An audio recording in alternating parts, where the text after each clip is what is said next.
a comprehensive course on power system and I am really pumped up seeing your response. बहुत मजा आ रहा है आप लोगों का रिस्पॉन्स देख के, आप लोगों का एंथू देख के मुझे बहुत जोश आ रहा है. ऑनेस्टली मैं बताऊं कि इतना एंटिसिपेशन, इतना जोश, इतना वेट, और उसके बाद है हमारे सामने पावर सिस्टम. क्या है हमारे सामने? Power system. अब हम लोग पहुंच चुके हैं उस मुकाम पे, उस पड़ाव पे, जिस चीज का आप लोगों ने काफी मंथ से इंतजार किया है कि सर पावर सिस्टम लाइव करवा दो मशीन की तरह. मशीन के फॉर्मेट में पावर सिस्टम ले आओ, और मेरे भाई मैं आपको मशीन से बेहतर पावर सिस्टम देने वाला हूं, मशीन से मच बेटर फॉर्मेट में देने वाला हूं. क्योंकि मशीन के टाइम मैंने आपको पढ़ाया था व्हाइट बोर्ड पे, जिसमें मैं टेक्नोलॉजी का यूज नहीं कर सकता था, जिसमें मैं विजुअलाइजेशन का यूज नहीं कर सकता था. लेकिन अब हमारे पास क्या है? हमारे पास है डिजिटल बोर्ड. हमारे पास क्या है? Digital board. यानी व्हाइट बोर्ड का भी सारा मजा आने वाला है, साथ साथ टेक्नोलॉजी भी इसमें जुड़ने वाली है. साथ साथ क्या होने वाला है? टेक्नोलॉजी भी इसमें जुड़ने वाली है. तो आपको पावर सिस्टम का अगर फील नहीं आ गया तो मैं मान जाऊंगा कि भाई मैं पावर सिस्टम पढ़ाने के लायक नहीं हूं. सिंपल सी बात है. अगर आपको पावर सिस्टम का फील नहीं आया, बहुत बढ़िया तरीके से फील आने वाला. और ये जो इंग्लिश कर रहे हैं ये लोग सेशन छोड़ के जा सकते हैं. इंग्लिश का पावर सिस्टम ऑलरेडी डल चुका है. ये तो भैया हिंदी में होगा, ये तो हिंदी में ही होगा, और ये पूरा का पूरा कोर्स हिंदी में चलेगा. इस चैनल पे मेरा पहला लाइव सब्जेक्ट हिंदी में, मेरे भाई इस चैनल पे मेरा पहला लाइव सब्जेक्ट हिंदी में आने वाला है. और मैं ऑनेस्टली आपको प्रॉमिस कर सकता हूं मजा आने वाला है, बहुत ज्यादा मजा आने वाला है. बस मुझे आपसे क्या चाहिए? मुझे आपसे क्या चाहिए मेरे भाई? मुझे आपसे डेली अटेंडेंस चाहिए. आप लोग डेली इस टाइम पे आओ, 1 घंटा मुझे दे दो, डेली 1 घंटा मुझे दे दो. बाकी टाइम जो पढ़ना है वो पढ़ो. पावर सिस्टम मेरे साथ लाइव कवर करो, पावर सिस्टम मेरे साथ लाइव कवर करो. एक एक कंसेप्ट इतना क्लियर हो जाएगा. 100% मार्क्स गारंटीड, 100% मार्क्स गारंटी कर रहा हूं. पावर सिस्टम के अंदर एक भी सवाल नहीं बचेगा, लेकिन मेरे साथ लाइव अटेंड करना पड़ेगा. आज जो मोटिवेशन आप लोगों ने दिया, इतने सारे बच्चों ने लाइव आके लाइक करके, यार ये मोटिवेशन गिरने मत देना. बस अगर ये मोटिवेशन गिर गया तो मेरे पास कुछ भी नहीं बचता आप लोगों को देने के लिए. मैंने आपको कई बार समझाया, मेरा मोटिवेशन सिर्फ आप लोग हो, मेरा मोटिवेशन सिर्फ और सिर्फ आप लोग हो. तो ये चीज आपको मेक श्योर करना है कि मेरे भाई मेरा मोटिवेशन बना रहे. और अगर मेरा मोटिवेशन बना रहेगा, आपकी रैंक बनी रहेगी. ये चीज का मेरा प्रॉमिस है. जैसे कहते हैं ना, सुभाष चंद्र बोस जी ने कहा था, तुम मुझे खून दो मैं तुम्हें आजादी दूंगा, तुम मेरे भाई मुझे अटेंडेंस दो मैं तुम्हें रैंक दूंगा. ये मेरा प्रॉमिस है. तुम मुझे अटेंडेंस दो, बस तुम लोग आओ डेली, और गेट में रैंक मैं बोल रहा हूं हम लोग अपना 100% दे देंगे. मैं 100% से ज्यादा देने के लिए तैयार हूं, लेकिन मुझे यही जोश डेली चाहिए, मुझे यही जोश डेली चाहिए, अपने हर सेशन में चाहिए. अगर ये मिल गया तो आप ये देखो क्या मजा आ जाएगा, क्या मजा आ जाएगा मेरे भाई. एक एक कंसेप्ट इतना क्रिस्टल क्लियर हो जाएगा ना कि मैं बता रहा हूं, आप पावर सिस्टम में बच्चे तो छोड़ो, टीचर्स से कंपीट कर जाओगे. इस लेवल पे मैं पावर सिस्टम आपको देने वाला हूं, ठीक है. और ये भी गारंटी कर रहा हूं गेट से पहले खत्म कर दूंगा. देखो मैं ये नहीं कहता नवंबर में खत्म होगा, नहीं होगा. साफ सीधी बात है, ऑनेस्ट बात है, नवंबर में नहीं खत्म कर पाऊंगा, चाहे मैं आपको ये झूठा वादा नहीं दूंगा. गेट से पहले खत्म करूंगा, दोबारा कभी नहीं पढ़ना पड़ेगा पावर सिस्टम. 100% मार्क्स आएंगे, ये मेरा प्रॉमिस है. 100% मार्क्स आएंगे. और जिनको डे वन से खत्म होने की टेंशन है, वो लोग इस सीरीज को छोड़ के जा सकते हैं. क्योंकि मेरे भाई इस तरीके से मैं नहीं पढ़ाता कि डे 1 पे आपको पहले मैं ये बताऊं एंड डेट क्या है. क्योंकि आपको अगर एंड डेट का इंतजार है तो मेरे भाई लास्ट टॉपिक पहले कर लेते हैं, निकल जाइए, बहुत बढ़िया है. लास्ट टॉपिक सबसे पहले लगा देते हैं, लास्ट टॉपिक सबसे पहले लगा देते हैं, आप लोग एकदम निकल जाओ, कोई दिक्कत ही नहीं है, ठीक है. तो ऐसा नहीं होगा. एक एक घंटे के सेशन होंगे, बहुत पावर पैक्ड सेशन होंगे, बहुत ग्राफिकल सेशन होंगे, और आपका सब्जेक्ट बहुत बेहतर वे में तैयार होगा. और मैंने पहले ही बताया था, मैं 2 घंटे नहीं पढ़ाऊंगा, मैं 1.5 घंटे नहीं पढ़ाऊंगा. क्योंकि मेरे भाई मुझे उन लोगों का भी ख्याल करना है जो 2022 में दे रहे हैं, जो 2021 में दे रहे हैं. सब स्टूडेंट्स का ख्याल करना है. आज मैं आपको 2-2, 4-4 घंटा पढ़ा करके ये जो लेक्चर्स का प्लान है, लेक्चर्स की प्लेलिस्ट है, इसको मैं डिस्ट्रॉय नहीं करूंगा. मैं ऑनेस्टली आपको बता रहा हूं कि मेरा एम आप लोगों की रैंक के साथ साथ ये भी है कि पावर सिस्टम का एक बेहतरीन कोर्स तैयार करना है यूट्यूब पे. YouTube पे एक पावर सिस्टम का बेहतरीन कोर्स तैयार करना है, जैसे मैंने मशीन्स का किया था सेम वे में। अगर आप देखो मशीन के अंदर भी एक एक घंटे के सारे वीडियोस थे, लेकिन मशीन का कोर्स गजब था, मशीन का कोर्स गजब का था। और इसी तरीके से पावर सिस्टम भी होने वाला है, पावर सिस्टम भी सेम वे में जाने वाला है। और आप लोगों को एक बात और बता दूं, आज 8 बजे आप लोगों के लिए बहुत तगड़ी अनाउंसमेंट लेके आ रहा हूं। आप लोगों को मजा आ जाएगा, ऐसी अनाउंसमेंट लेके आ रहा हूं। कितने बजे? आज रात को 8 बजे। आज रात को 8 बजे आपको मजा आने वाला है, ऐसी अनाउंसमेंट मैं लेकर के आ रहा हूं। एंजॉय करोगे, लिटरली आप लोग एंजॉय करोगे, ठीक है। चलो तो शुरू करते हैं। आज का मेरा ऑब्जेक्टिव क्या है? आज का मेरा ऑब्जेक्टिव है मेरे भाई, आप लोगों को पावर सिस्टम का इंट्रोडक्शन देना है। पावर सिस्टम का बस इंट्रोडक्शन दूंगा आज, और कल से पहली यूनिट स्टार्ट करा दूंगा। कल से पहली यूनिट स्टार्ट होगी, और पहली यूनिट जनरेशन नहीं कराऊंगा, ट्रांसमिशन एंड डिस्ट्रीब्यूशन कराऊंगा। पहली यूनिट कौन सी कराऊंगा? ट्रांसमिशन एंड डिस्ट्रीब्यूशन कराऊंगा। और डिक्टेशन का टेंशन मतलब नोट्स तो मैं ही देता ही हूं। अरे भाई नोट्स तो सारे देता हूं, तो ये तो डिक्टेशन से भी इवन बेटर है। तुम्हें बस सुनना है, तुम्हें बस समझना है, नोट्स देने के लिए मैं बैठा हूं, ठीक है। तो क्यों टेंशन लेते हो? मशीन के अंदर अगर डिक्टेशन वाला पार्ट था, पावर सिस्टम में डिक्टेशन की जरूरत नहीं है। I will give you the entire notes, I will give you the entire notes, ठीक है।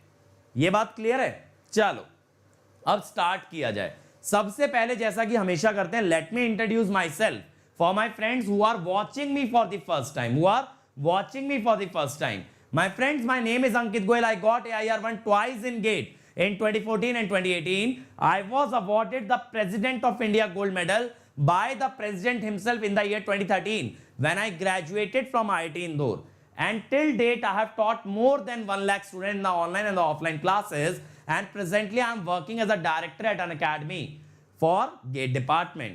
Now, my dear friend, the reason why I am here, मैं क्यों आप लोगों के सामने हूं? क्योंकि मैं ये चाहता हूं मेरी YouTube फैमिली की 1 से लेके 100 तक सारी रैंक आनी चाहिए, सारी रैंक आनी चाहिए 1 से लेके 100 तक सिर्फ YouTube चैनल से।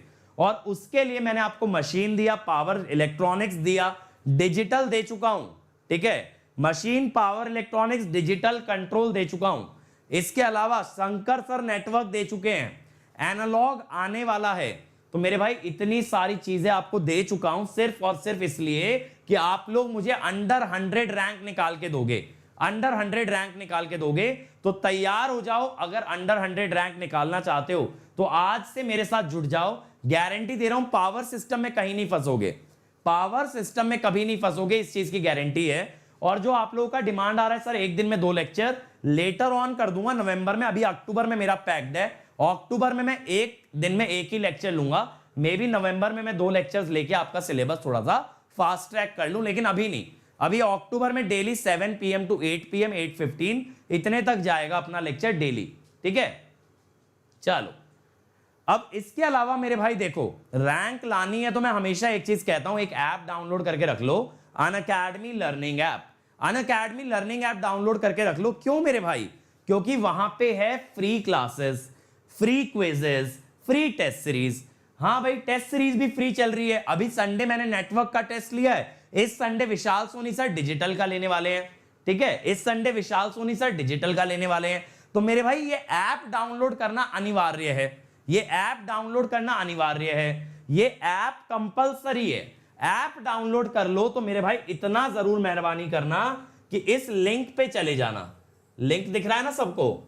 tinyurl.com/ankitesc, tinyurl.com/ankitesc। और इस लिंक पे जाके इसमें जाना अपकमिंग स्पेशल क्लासेस में। मैं जो है ना डेली 2 स्पेशल क्लास लेता हूं। एक लूंगा आपके लिए कल से पावर इलेक्ट्रॉनिक्स, शाम दोपहर 12:30 बजे पावर इलेक्ट्रॉनिक्स के प्रीवियस ईयर क्वेश्चन कराऊंगा। पावर इलेक्ट्रॉनिक्स के प्रीवियस ईयर क्वेश्चन डेली 12:30 बजे। और रात 8:30 बजे बीजेटी का एम्पलीफायर कवर करा रहा हूं। तो बिल्कुल आ जाना बीजेटी की क्लास में, बिना सोचे समझे। सारे लिंक यहां मिलेंगे अपकमिंग स्पेशल क्लासेस में। इसके अलावा सब्जेक्ट बाय सब्जेक्ट क्लास मिल जाएंगी, power system, network, machine, signal, analogue, ये सब मिल जाएगा।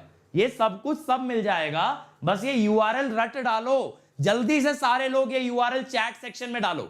मैं देखना चाहता हूं आप लोग यूआरएल देखते भी हो या नहीं देखते हो। ये जल्दी से चैट सेक्शन में डाल दो tinyurl.com/अंकित ESE, ठीक है। चलो अब इसके अलावा मेरे भाई अगर आप मेरे पास प्लस पे आते हो, प्लस पे आने पे क्या बेनिफिट है, देखो YouTube पे मैं 1 घंटा डेली पढ़ा पाता हूं, प्लस पे पढ़ाता हूं 3 घंटा। तो एक सब्जेक्ट जो यहां 3 महीने 4 महीने लेता है वो प्लस पे लेता है 1 महीना।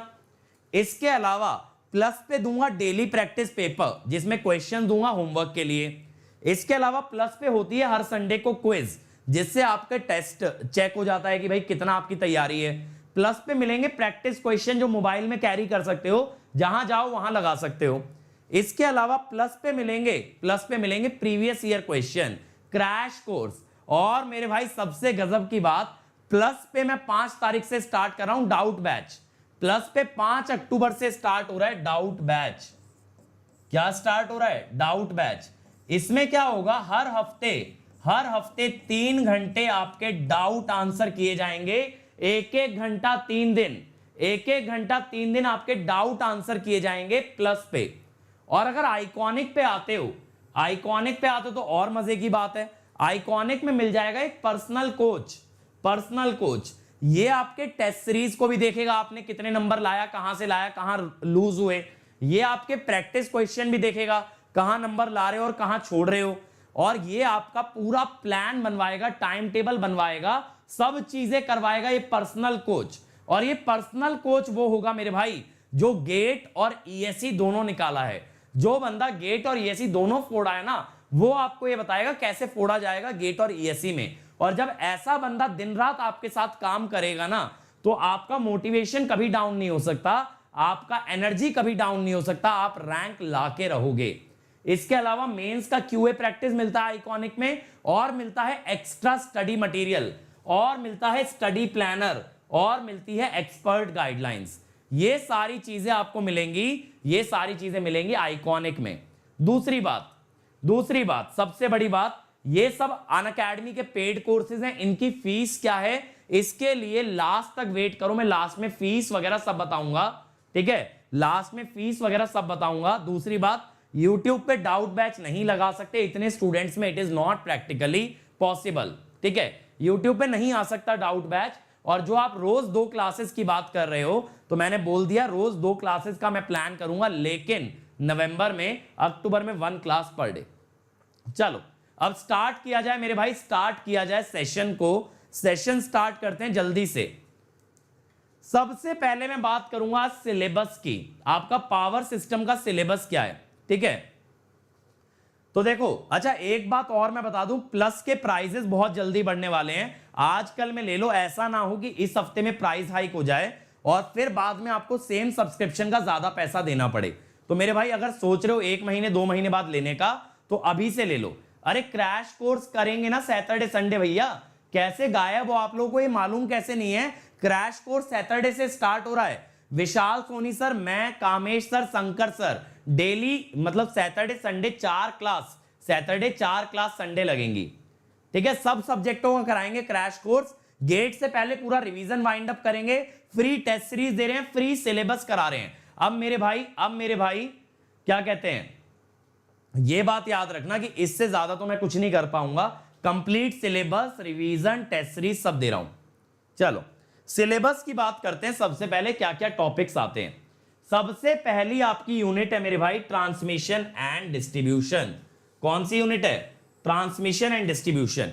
अब मेरे लेक्चर का फ्लो क्या रहने वाला है, सबसे पहले कराऊंगा ट्रांसमिशन लाइन पैरामीटर्स, फिर कराऊंगा ट्रांसमिशन लाइन परफॉर्मेंस, फिर कराऊंगा सर्जेस के अंदर आता है कि जब एकदम से हाई वोल्टेज इंड्यूस हो जाए तब क्या होगा, फिर करेंगे वोल्टेज कंट्रोल, फिर करेंगे अंडरग्राउंड केबल, फिर ओवरहेड इंसुलेटर, फिर डिस्ट्रीब्यूशन सिस्टम, फिर लोड फ्रीक्वेंसी कंट्रोल। अब इसके बाद ये जो 3 टॉपिक नीचे के बचे, ये तीनों हैं ईएसई के अंदर, ये गेट में नहीं है, ये तीनों गेट में नहीं है, ये हैं तुम्हारे तीनों के तीनों ईएसई के अंदर। बात क्लियर है? अगली यूनिट हम लोग करेंगे इकोनॉमिक लोड डिस्पैच, जो इस साल गेट में वापस से ऐड हो गया है। ये 2016 में हटा दी गई थी, ये 2016 के अंदर हटा दी गई थी और 2021 के लिए वापस ले आए हैं। तो इकोनॉमिक लोड डिस्पैच दिसंबर से पहले कंप्लीट कर दूंगा, पावर सिस्टम प्रॉमिस्ड। फिर है फॉल्ट एनालिसिस। फॉल्ट एनालिसिस एक ऐसी यूनिट है जिसमें पावर सिस्टम में सबसे ज्यादा दिक्कत आती है। मैं फॉल्ट को कैसे टैकल करने वाला हूं, सबसे पहले सिखाऊंगा representation of power system, per unit system पढ़ाऊंगा पूरा का पूरा। फिर जाऊंगा सिमेट्रिकल कंपोनेंट पे, फिर सीक्वेंस नेटवर्क, फिर करेंगे फॉल्ट एनालिसिस, सिमेट्रिकल और अनसिमेट्रिकल दोनों तरह के फॉल्ट एनालिसिस हम लोग कवर करेंगे। फिर है पावर सिस्टम स्टेबिलिटी की बात। इसके बाद स्टेबिलिटी में हम करेंगे स्टेडी स्टेट स्टेबिलिटी और ट्रांजिएंट स्टेबिलिटी में कराऊंगा इक्वल एरिया क्राइटेरिया। इसके बाद आएंगे प्रोटेक्शन पे। प्रोटेक्शन में कराऊंगा स्विचेस यानी सर्किट ब्रेकर और रिलेज। ये पूरा ग्राफिकल तरीके से एकदम डिटेल में पढ़ाने वाला हूं, सर्किट ब्रेकर और रिलेज, ठीक है। और बचा क्या, लोड फ्लो। इसमें power system matrices, load flow solution, Gauss Seidel और न्यूटन राफसन। इसके बाद एक यूनिट बच जाती है जो कि है जनरेशन एकदम एंड में कराऊंगा। मैं चाहता तो सिलेबस जनरेशन से भी स्टार्ट कर सकता था, लेकिन जनरेशन गेट के लिए बहुत ज्यादा रेलिवेंट नहीं है और मैं आप लोगों का टाइम वेस्ट नहीं करना चाहता। That is why I am not starting from generation, I am starting from transmission and distribution. ये बात क्लियर है, ट्रांसमिशन डिस्ट्रीब्यूशन से स्टार्ट करेंगे। अब बात आती है पावर सिस्टम में स्ट्रैटेजी क्या रखनी है। सबसे पहले मेरे भाई ज्यादा फोकस रखना प्रॉब्लम सॉल्विंग पे। यानी पावर सिस्टम के अंदर अगर आप ऐसे गहराई में घुसोगे जैसे मशीन के अंदर गए थे, ठीक है, जैसे गहराई में घुसोगे कि भाई ये चीज क्यों हो रही है, क्या हो रहा है, सब बताऊंगा, लेकिन आपको ध्यान ज्यादा किस पे लगाना है कि भैया क्वेश्चन कैसे क्रैक होता है, इस बात पे ध्यान लगाना, क्वेश्चन कैसे निकलेगा, ना कि इस बात पे ध्यान लगाया जाए कि ऐसा क्यों हो रहा है, ऐसा कब होगा, ऐसा कब नहीं होगा। ये सब नहीं करना है मेरे भाई। देखो, जो बच्चा रैंक लाता है ना, उसकी प्रॉब्लम सॉल्विंग टेक्निक बहुत अच्छी है। एक चीज ध्यान रखना, यहां जितना पावर सिस्टम पढ़ाऊंगा ना, इसका आधा भी नहीं आता था जब रैंक 1 आई थी मेरे भाई, इसका आधा भी नहीं आता था। आपको हर चीज का रीजन देके दूंगा, लेकिन आपको क्या करना है, आप जब खुद पढ़ेंगे, आप जब नोट्स रिवाइज करेंगे, तो आप सिर्फ उन चीजों पे वर्क करेंगे जिस पे क्वेश्चन बनता है। आप सिर्फ उन चीजों पे वर्क करेंगे जो एग्जाम के अंदर याद रख के जानी है। आप कभी भी इस चीज पे काम नहीं करेंगे कि क्या क्या सर ने बताया था, सारा का सारा पूरा रिवाइज कर लूं। नहीं मेरे भाई, ऐसा बिल्कुल भी मत करना। मुझे बस अपने दिन का 1 घंटा दे दो और मैं तुम्हारा पावर सिस्टम करा दूंगा। दिसंबर से पहले गारंटीड पूरा करा के दूंगा, भले ही एक दिन में 2 लेक्चर लेने पड़े मेरे भाई। अभी अक्टूबर में तो नहीं ले रहा, आगे का मैं प्रॉमिस नहीं कर सकता। हो सकता है नवंबर से मैं 2-2 वीडियो डाल करके आप लोगों का पावर सिस्टम जल्दी खींच दूं। बस मेरे साथ बने रहना, जो जोश आज दिखाया है ये जोश दिखाते रहना।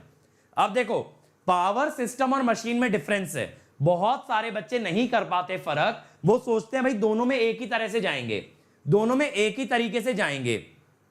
तो ऐसा मत करना।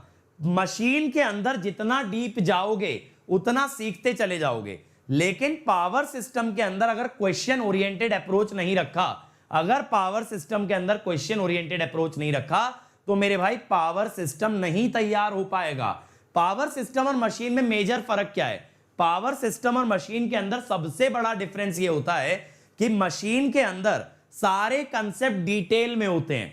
यानी क्या होता है, मशीन के अंदर नंबर ऑफ चैप्टर है बस 4, यूनिट है बस 4, लेकिन एक एक यूनिट पूरी डिटेल्ड है। एक एक यूनिट क्या है, एकदम डिटेल्ड है। वहीं पावर सिस्टम में क्या है, पावर सिस्टम में यूनिट्स हैं ज्यादा, और मेरे भाई पावर सिस्टम के अंदर डिटेलिंग है कम। यानी पावर सिस्टम की विड्थ ज्यादा और डेप्थ कम है, और मशीन की विड्थ कम है लेकिन डेप्थ बहुत ही ज्यादा है। तो दोनों में इसीलिए फर्क आ जाता है, और जब तक ये फर्क नहीं समझ लोगे, जब तक ये फर्क नहीं समझ लोगे मेरे भाई, तब तक आप क्रैक नहीं कर सकते पावर सिस्टम। इसीलिए ये बहुत बड़ी बात है मेरे भाई, ये बहुत बड़ी बात है कि प्रॉब्लम सॉल्विंग पे ध्यान लगाया जाए, प्रॉब्लम सॉल्विंग पे। अब मैं क्या करूंगा कि मैं आपके चैप्टर को ना कंसेप्ट्स में डिवाइड कर दूंगा, मैं आपके चैप्टर्स को ना कंसेप्ट में डिवाइड कर दूंगा, यानी कि मैं हर चैप्टर के अंदर बताऊंगा कि ये कॉन्सेप्ट है, इस पे सवाल आएगा, कैसा सवाल आएगा ये भी बताऊंगा। बस उस तरह का क्वेश्चन तैयार कर लेना। कुछ क्वेश्चन मैं क्लास में लगवाऊंगा, इसके अलावा घर जाकर के प्रीवियस ईयर लगा लेना। अब आपके लिए सोर्सेज क्या रहने वाले हैं, देखो आपके लिए सोर्सेज क्या रहने वाले हैं। थ्योरी आप करोगे मेरे नोट्स से, थ्योरी कहां से कवर करोगे, नोट्स से। और क्वेश्चन आप कहां से कवर करोगे, प्रीवियस ईयर क्वेश्चन, और कोई भी टेस्ट सीरीज लगा लेना, बहुत है, ठीक है। बाकी बस क्लासेस करते रहना और ये देखना पावर सिस्टम में मजा आ जाएगा, पावर सिस्टम में मचा के रख दोगे, इस चीज की गारंटी है, ठीक है। चलो तो शुरू किया जाए। सबसे पहला क्वेश्चन ये आता है मेरे भाई, ये पावर सिस्टम क्या होता है। सही बात है, पावर सिस्टम चीज क्या है, सबसे पहले इस पे बात कर लेता हूं।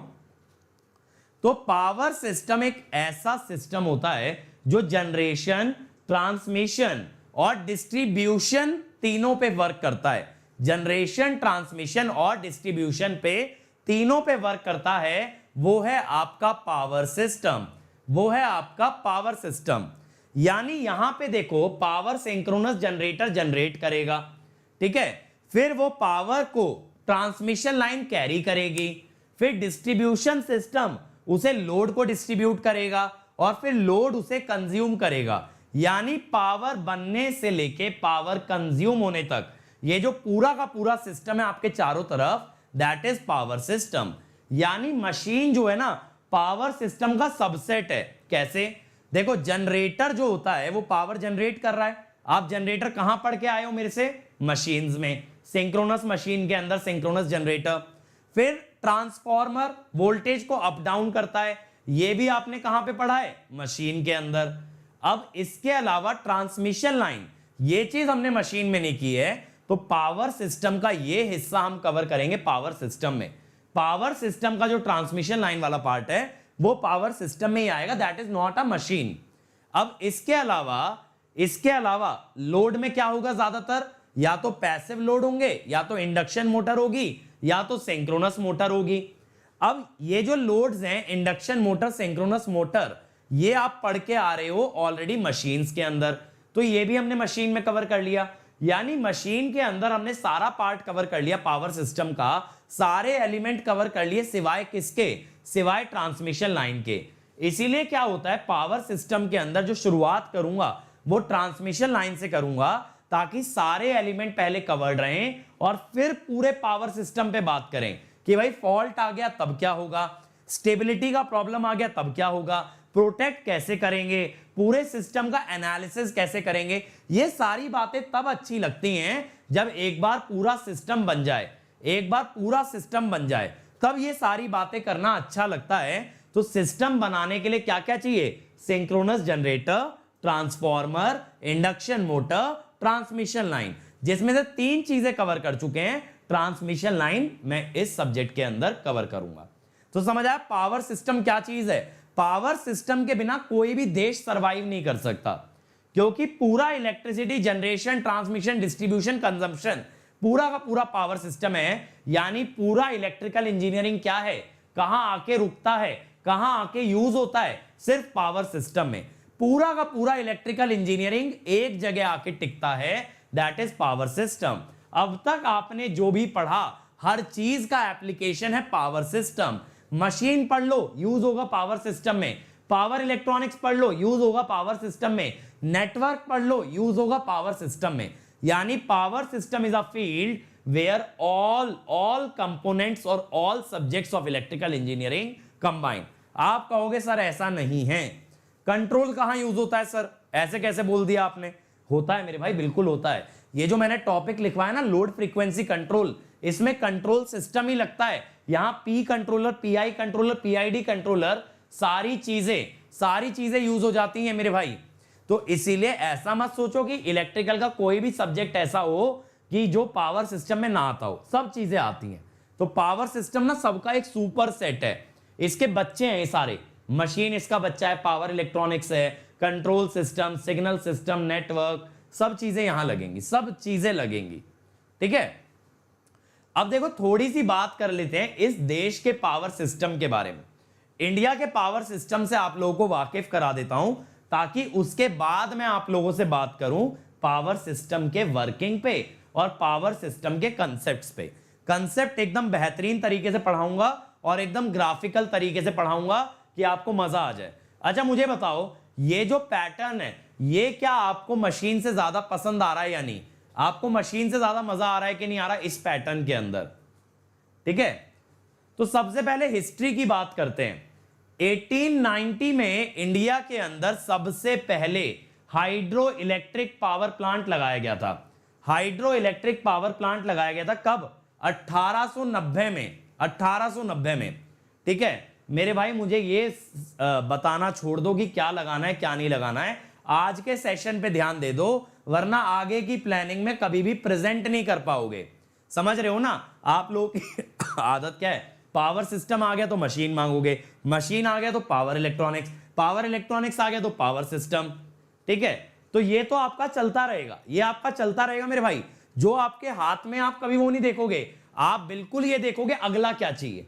तो मेरे भाई अगला मत देखो, पहले इसको पकड़ लो, इसको पकड़ा नहीं तो बाद में पछताओगे। अपना आज बेहतर करो मेरे भाई। जिंदगी में आप लोग इतना ज्यादा आगे भागने के चक्कर में हो ना, पता नहीं कौन सी रेस में बैठ गए हो कि हमेशा ये टेंशन रहती है कल क्या होगा, आज का कोई सोचता ही नहीं। अरे भाई आज का लेक्चर तो एंजॉय कर लो, आज का तो एंजॉय कर लो, कल का कल देखेंगे। ठीक है, अब अगला देखो। 1975 में आपकी सेंट्रल गवर्नमेंट, 1975 में आपकी सेंट्रल गवर्नमेंट एंटर हुई पावर इंडस्ट्री में।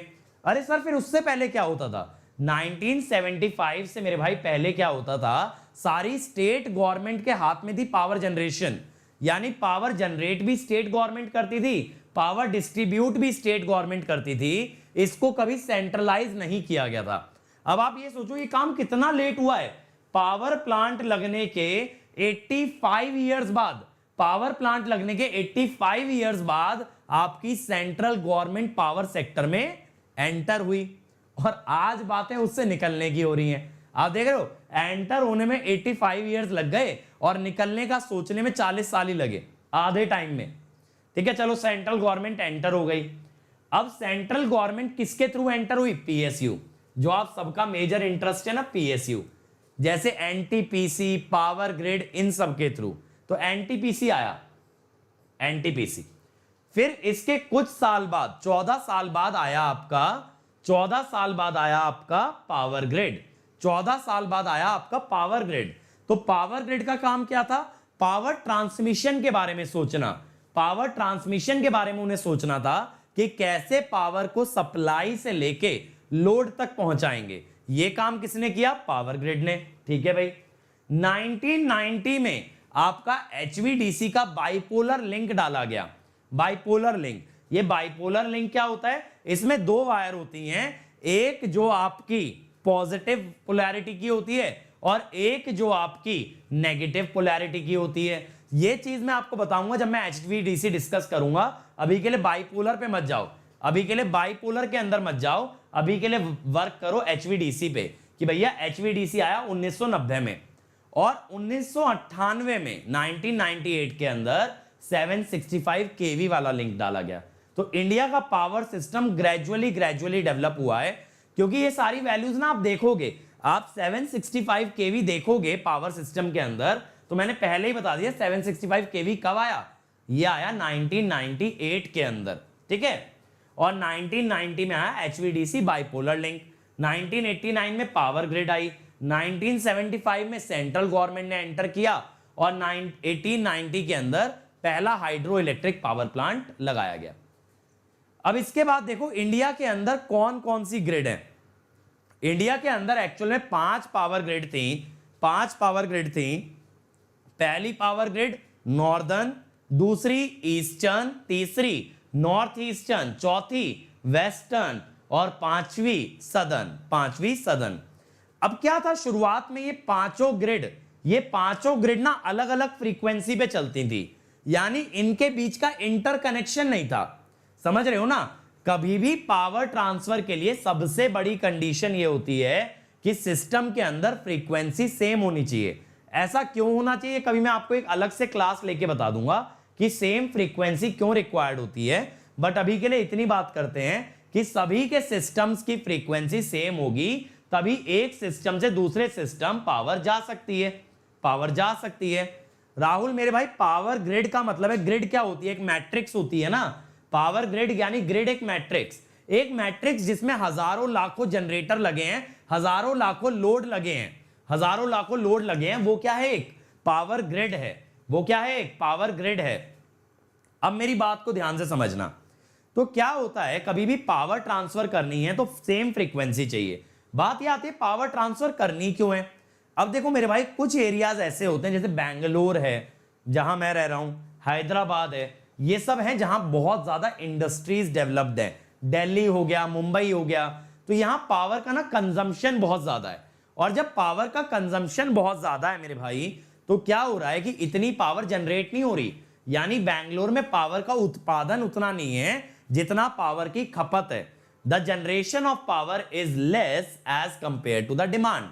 ठीक है, वो ओवरऑल कंट्री के अंदर भी है। मैं आज ही बैठ के स्टैट्स पढ़ रहा था, अराउंड 7.5 से 10% की डेफिशिएंसी अभी भी है। यानी कि अगर 1000 मेगावाट पावर की डिमांड है तो अभी भी हम लोग ऑलमोस्ट 900 मेगावाट ही जनरेट करेंगे। 10% का गैप रहेगा डिमांड और सप्लाई में, और इसीलिए पावर कट आता है। भाई पावर आउटेज क्यों आता है? क्योंकि ज्यादा डिमांड है और कम सप्लाई है। डिमांड ज्यादा है और सप्लाई कम है।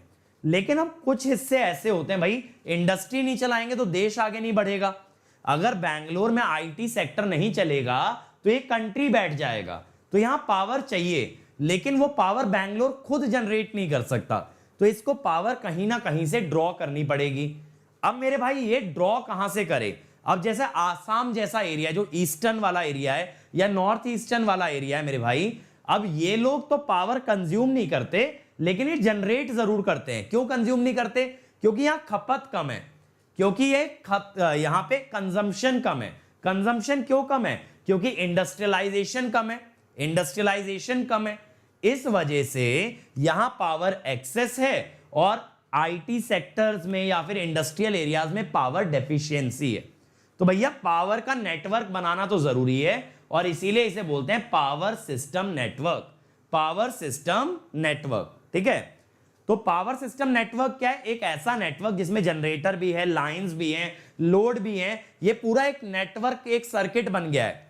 अब इसके अंदर हमारे पास 5 अलग अलग सिस्टम थे, northern, eastern, north eastern, western और सदर्न।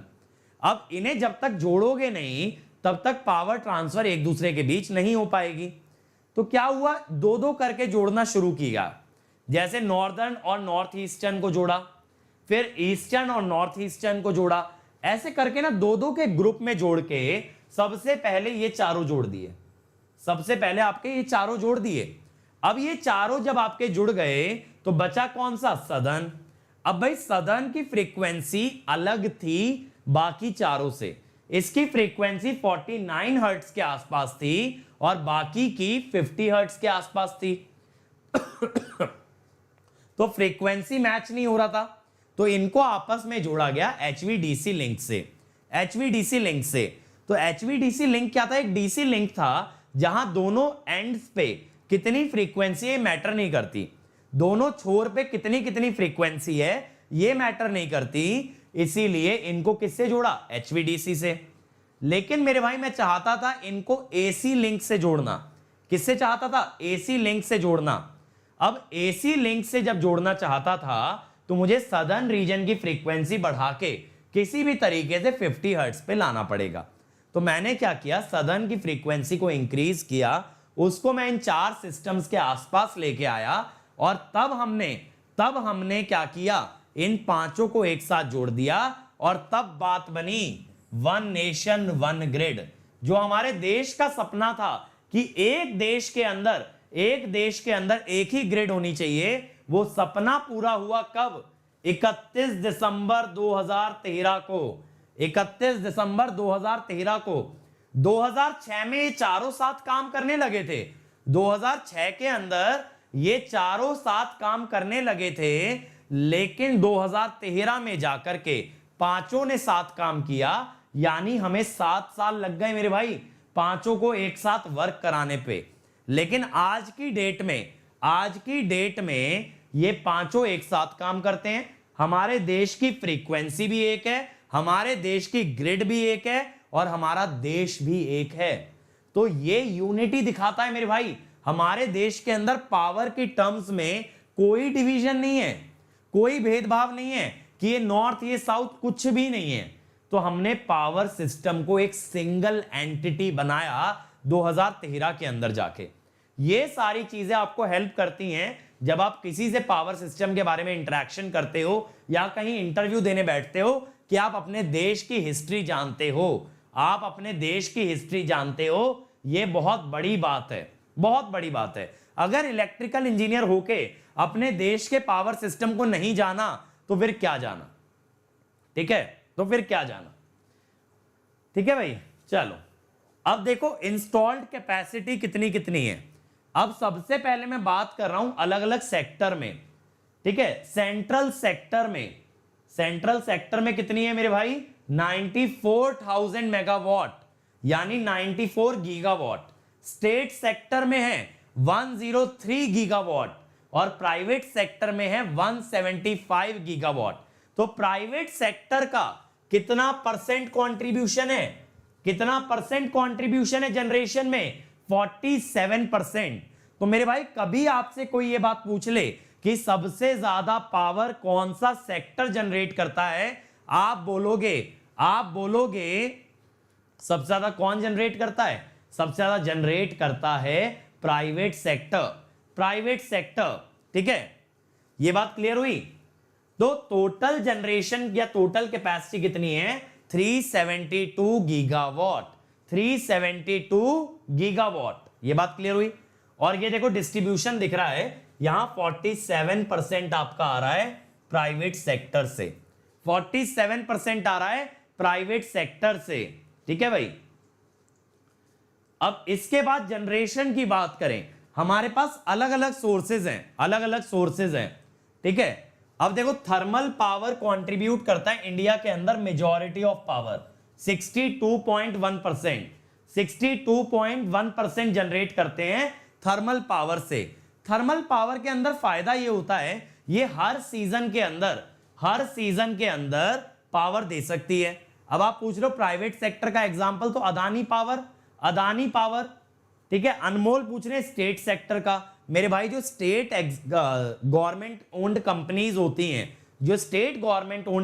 होती हैं, जैसे Odisha power generation, Bihar state power corporation limited, तो ये सारी हैं आपकी स्टेट सेक्टर।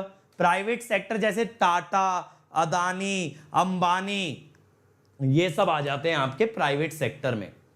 अब देखो हाइड्रो इलेक्ट्रिक पावर प्लांट का कंट्रीब्यूशन बहुत छोटा है। बहुत छोटा क्यों है मेरे भाई? क्योंकि ये है आपका सीजनल चीज, सीजनल है, यानी हर मौसम में हाइड्रो इलेक्ट्रिक पावर नहीं मिलती। ये तब मिलती है जबकि आपका रेनी सीजन हो, जबकि आपका रिवर का फ्लो ज्यादा हो, तब आपको हाइड्रो इलेक्ट्रिक पावर मिल सकती है। But it is not always.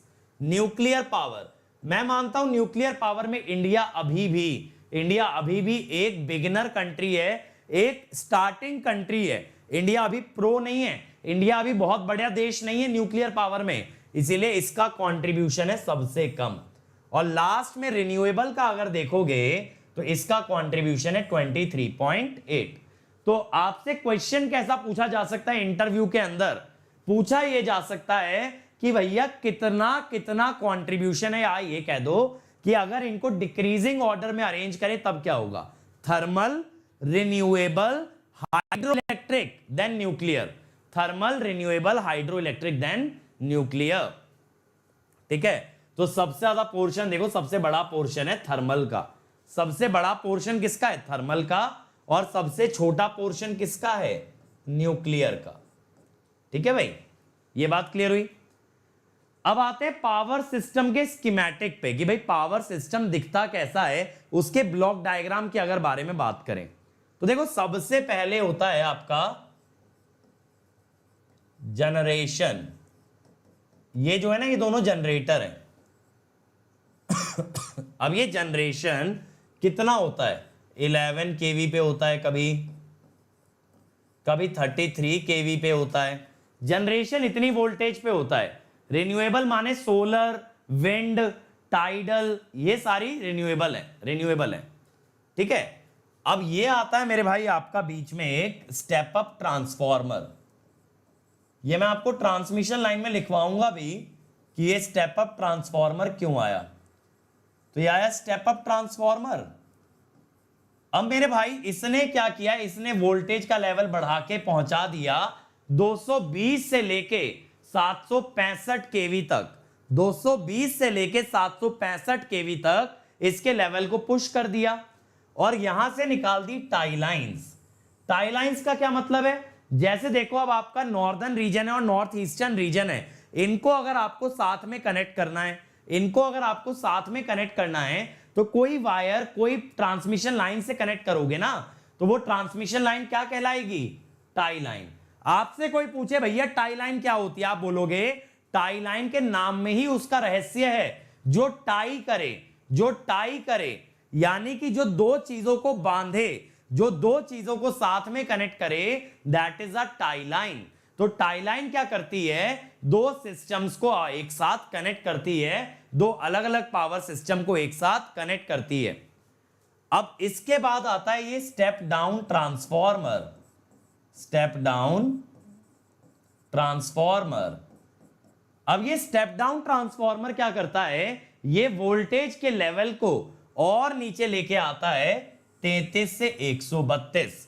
आप कहोगे सर जब स्टेप डाउन करना ही था तो स्टेप अप क्यों किया, तो इसका रीजन मैं आपको बता देता हूं, डिराइव बाद में कराऊंगा कि ये स्टेप अप ट्रांसफॉर्मर किस लिए आता है। ये आता है टू मिनिमाइज ट्रांसमिशन लॉसेस। किस लिए आता है, टू मिनिमाइज ट्रांसमिशन लॉसेस।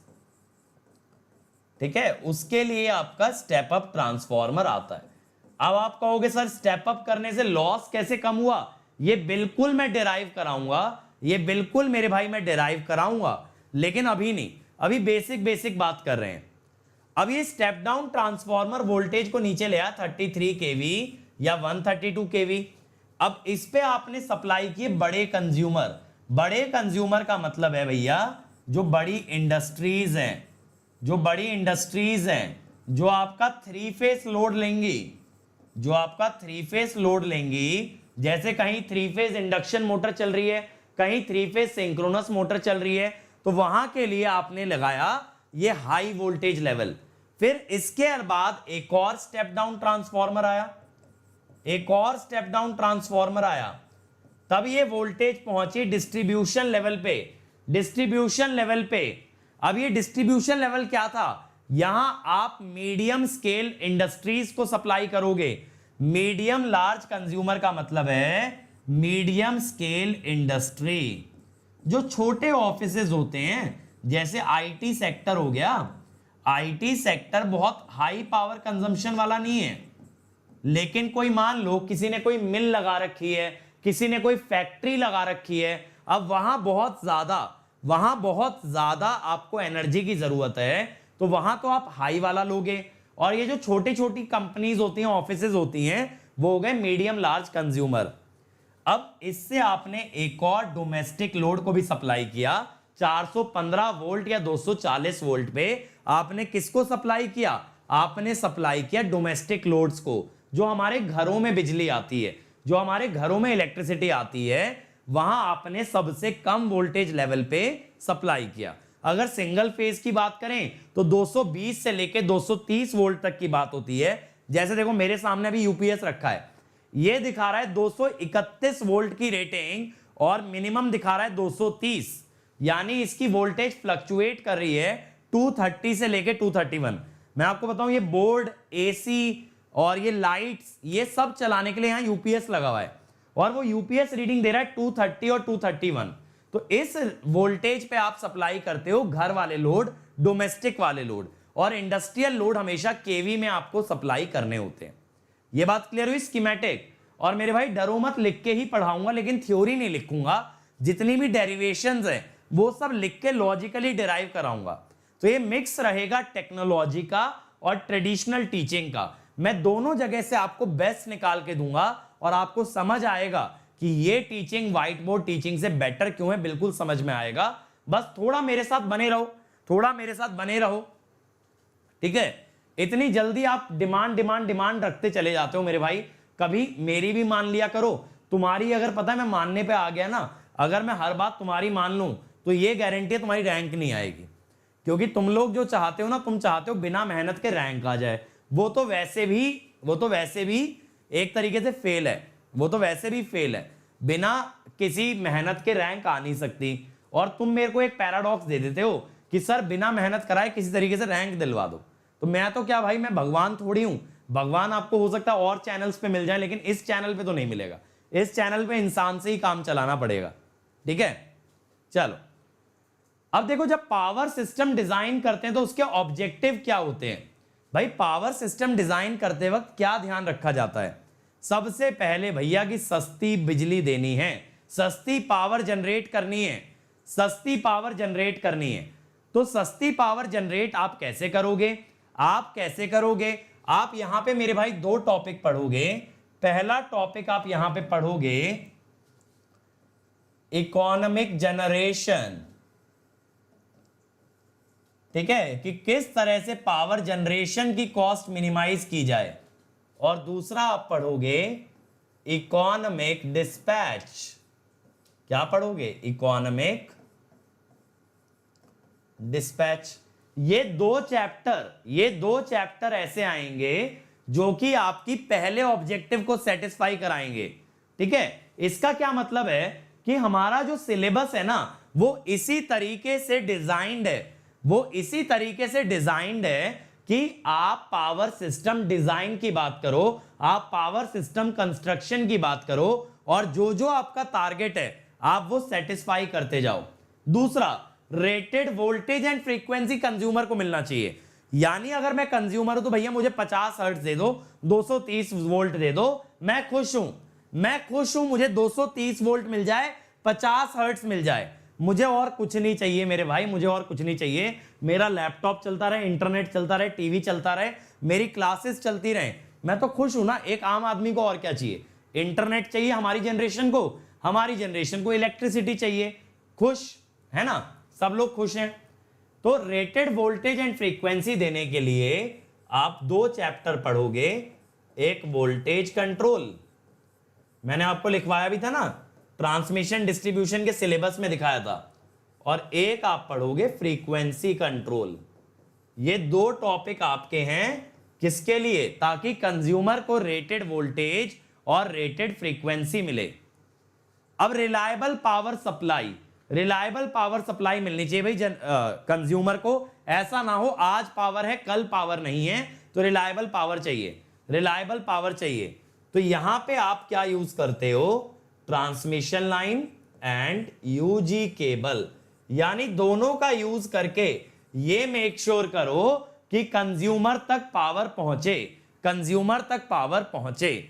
सूरज पांडा मेरे भाई, रेटेड वोल्टेज माने 230 वोल्ट। अब इसमें कितना मुश्किल चीज है यार। बिल्कुल ही ऐसा मत कर दो कि मैं भी हैरान हो जाऊं कि तुम इलेक्ट्रिकल को बिलोंग करते हो, ठीक है। रेटेड वोल्टेज क्या है? जैसे आपके बल्ब पे लिख के आया 220 वोल्ट, तो उसकी रेटिंग है 220। आपके चार्जर पे लिख के आए कोई वोल्टेज, तो वो उसकी वोल्टेज हो गई, ठीक है। एसी पे कोई वोल्टेज लिख के आया तो वो उसकी रेटेड वोल्टेज है।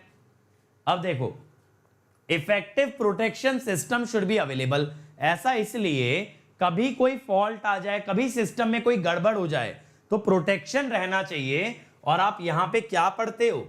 यहां पे आपकी दो यूनिट आ जाती हैं, एक तो फॉल्ट एनालिसिस और एक प्रोटेक्शन। समझ रहे हो? आपकी यूनिट्स का प्रैक्टिकल सिग्निफिकेंस समझ रहे हो या नहीं? ये बताओ, यूनिट्स का प्रैक्टिकल सिग्निफिकेंस समझ आ रहा है कि नहीं आ रहा? ठीक है। अब generators must not lose synchronism under faulty condition. तो यहां हम पढ़ते हैं स्टेबिलिटी कि फॉल्ट आने के बाद भी जनरेटर की फ्रीक्वेंसी ऊपर नीचे ना हो जाए, क्योंकि ऊपर नीचे अगर हो गया तो जनरेटर सिंक्रोनिज्म लूज कर जाएगा। फ्लेक्सिबल पावर ट्रांसफर, तो यहां आपका आ जाता है HVDC और FACTS। ऐसा करके देखो हमारे सारे टॉपिक कवर हो गए एक पावर सिस्टम डिजाइन करने में हमारे सारे टॉपिक कवर हो गए। जितना भी मैंने आपको सिलेबस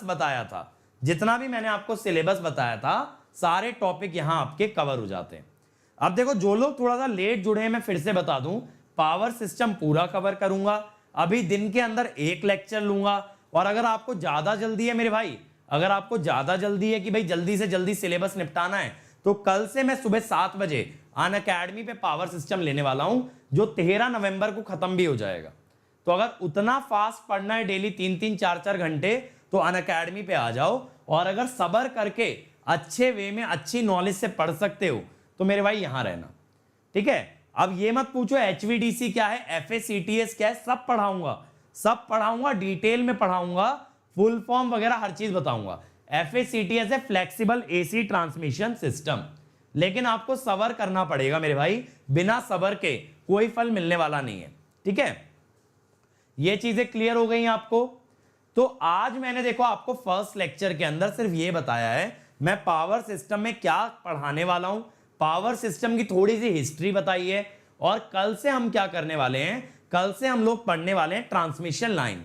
तो कल मैं आपको पूरा बताऊंगा ट्रांसमिशन लाइन कैसे बनती है, कैसे उसका एरिया डिसाइड होता है, कैसे उसकी लेंथ होती है, कैसे उसका मटेरियल होता है। ये सारी बातें बताऊंगा कि मटेरियल किस बेसिस पे डिसाइड हुआ, किस बेसिस पे इंसुलेशन डिजाइन हुआ, किस बेसिस पे कंडक्टर की शेप डिसाइड हुई। हर चीज एकदम डिटेल में, एकदम 100% डिटेल में, ठीक है, पूरा पढ़ाऊंगा। लेकिन आपको मेरे साथ बने रहना होगा और जैसा मैंने बोला यही अटेंडेंस, यही जोश दिखाते रहना पड़ेगा, ठीक है। 10 मिनट और को नोट्स वगैरह सब बता रहा हूं और 8 बजे एक बहुत बड़ा अनाउंसमेंट करने वाला हूं, जरूर आना सारे लोग, ठीक है। अब देखो अगर आपको मेरी स्पेशल क्लासेस अटेंड करनी है, मेरे से और फ्री लाइव क्लासेस लेनी है, तो यहां आ जाओ tinyurl.com/ankit और यहां आपको ना पावर सिस्टम के भी बहुत लेक्चर मिल जाएंगे। यहां मैंने पावर सिस्टम में already stability, transmission, distribution, protection सब पढ़ा रखा है। इतना पावर सिस्टम यहां पढ़ा रखा है, तो यहां आ जाओ और देख लो। ज्यादा जल्दी है तो यहां आ जाओ, ठीक है। और अगर प्लस पे आते हो तो कल से पावर सिस्टम स्टार्ट कर रहा हूं 3 घंटा डेली, सुबह 7 से लेके 10:30 तक। और आपको अभी 12 महीने का कॉस्ट पड़ेगा 22,500 और ये बहुत जल्द बढ़ने वाला है मेरे भाई, 1 हफ्ते के अंदर बढ़ जाएगा। ले लो अभी, बाद में पछताओगे। पहले बता रहा हूं बाद में पछताओगे। कोड याद रख लेना, अंकित ESE, यही कोड लगाना, क्योंकि इस कोड से आपको इमीडिएट 10% डिस्काउंट मिलेगा और मेरी गाइडेंस मिलेगी। आइकॉनिक पे आते हो तो आपको मिलता है एक पर्सनल कोच जो डेली आपके साथ इंटरेक्ट करेगा, आपकी प्रिपरेशन को गाइड करता रहेगा, आपकी प्रिपरेशन को गाइड करते चलेगा आइकॉनिक के अंदर, और स्टडी मटेरियल भी ज्यादा मिलेगा। तो इसका 12 मंथ का कॉस्ट है 4500 और कोड लगाना है अंकित ESE। अगेन बता रहा हूं लेट हो गए तो प्राइस बढ़ जाएगा। बाद में मुझसे मत कहना सर कम में दिलवा दो, मैं नहीं कर पाऊंगा, ठीक है। पेमेंट आप credit, debit card, EMI, net banking से कर सकते हो, या जिन बच्चों के पास अमाउंट अवेलेबल नहीं है आप डेबिट कार्ड पे भी EMI ले सकते हो, HDFC और बजाज फिनसर्व के। बट कोड याद रखना अंकित ESE। और ये टेलीग्राम चैनल है जहां मैं PDF देने वाला हूं। रात 10 बजे तक आपको हर लेक्चर की PDF मिलेगी, बट इस टेलीग्राम चैनल पे जुड़ना है। और ये मेरी अनअकैडमी पे प्रोफाइल है, अनअकैडमी लर्निंग ऐप डाउनलोड कर लो, फ्री टेस्ट सीरीज चल रही है। तो अंकित 2047 मेरी आईडी है, इसको फॉलो कर लेना। जब जब फ्री क्लास लगेगी आपको नोटिफिकेशन आ जाएगा। और कल दोपहर 12:30 बजे पावर इलेक्ट्रॉनिक्स के प्रीवियस ईयर क्वेश्चन सॉल्व करवाऊंगा लाइव। तो अगर मेरे साथ पावर इलेक्ट्रॉनिक्स तैयार करना है तो 12:30 बजे डेली अनअकैडमी पे लाइव आना पड़ेगा, ठीक है। और ये चैनल सब्सक्राइब कर लेना, इलेक्ट्रिकल जंक्शन भी, और जिस चैनल पे अभी उसको भी सब्सक्राइब बटन दबा दो। सारा सिलेबस कवर करूंगा, रिवीजन भी कवर कराऊंगा, टेस्ट सीरीज भी कराऊंगा। तो क्रिएट्रिक्स चैनल को सब्सक्राइब करके रखना, ठीक है। गेट क्वेश्चन, इस पे मैं प्रीवियस ईयर के वीडियो सॉल्यूशन डाल रहा हूं, पावर सिस्टम के 2016 से 20 तक डाल चुका हूं, मशीन के डाल रहा हूं, ठीक है। फाउंडेशन, अगर आपको अपना बेसिक कवर करना है। पाठशाला, अगर आपको एनिमेशन से सीखना, भी कोई बच्चा मुझे एनिमेशन का बोल भी रहा था, तो बेटा एनिमेटेड वीडियो बहुत जल्दी आने वाले हैं पाठशाला पे, मैंने एनिमेटर हायर कर लिया है, ठीक है। एसएससी जेई, अगर आप जेई और एई एग्जाम की तैयारी कर रहे हो, इस चैनल पे आपको टॉप एजुकेटर्स मिलेंगे, उनके साथ जुड़ जाना, ठीक है। So thank you everybody. अभी 8 बजे 5 मिनट का ब्रेक दे रहा हूं, अनाउंसमेंट के लिए जरूर आना, बहुत ऑसम अनाउंसमेंट है आप लोगों के लिए, बिल्कुल आपको आना पड़ेगा, ठीक है। Thank you.